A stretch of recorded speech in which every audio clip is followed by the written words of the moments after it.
Good evening mga Kalitanya.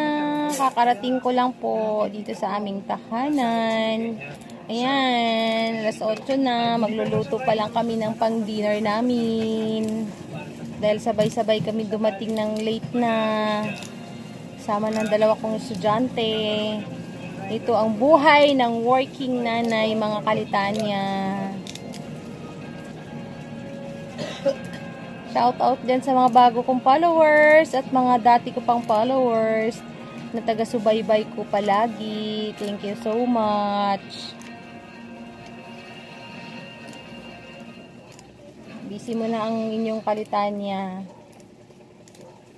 Pusin ko lang to. Pang dinner pa po namin ito.